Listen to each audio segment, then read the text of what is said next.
V tejto časti si ukážeme, ako sa vyberá popol z kotla Lipsmel.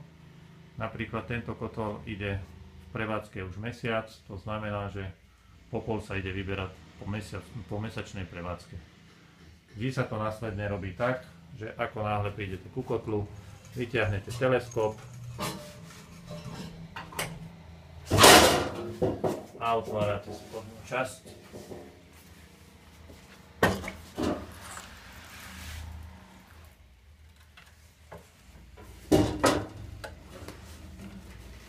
Priložíme takýto príložný popolník.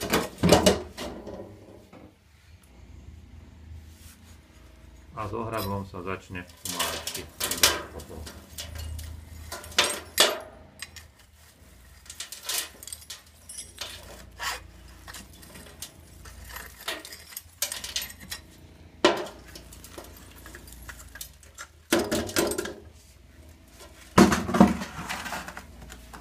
Keďže sa tu spaľuje paletovina, je tu hodne klincov, drôtov, rôznych želiez, to sa dá z toho vybrať, ešte dať do šrotu.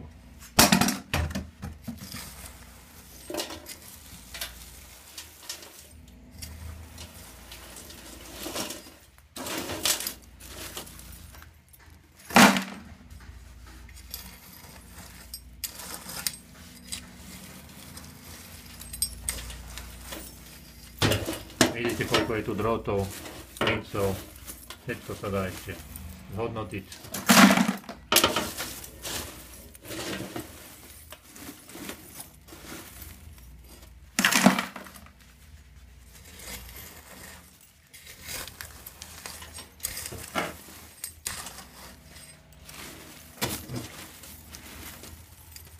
Väčšinou len klince a drôty.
Popola je tu veľmi málo, väčšinou je len klincov, kopu a drôtov, keďže sa tu spaľuje odpad, paletovina.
Takže po mesačnom čistení je tu hodne veľa klincov a drôtov, takže dá sa z toho vybrať pri jednom čistení okolo 30 kg pri tomto odpade, čo ja spalujem, okolo 30 kg až železa ešte do šrotu.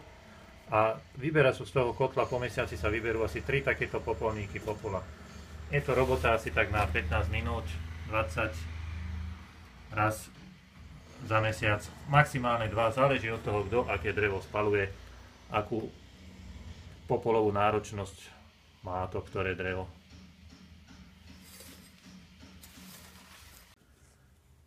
Takže tu vidíte momentálne po mesiaci vyčistený kotol.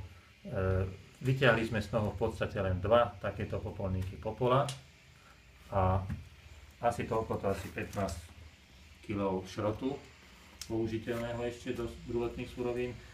Takto vyzerá vnútri potom vyčistený kotol, ktorý je pripravený na ďalšie vykurovanie. Je to robota kvázi tak, vyčistiť ho asi na 15 až 20 minút maximálne, raz do mesiaca úplne stačí pri tomto dreve, ktoré my tu spalujeme.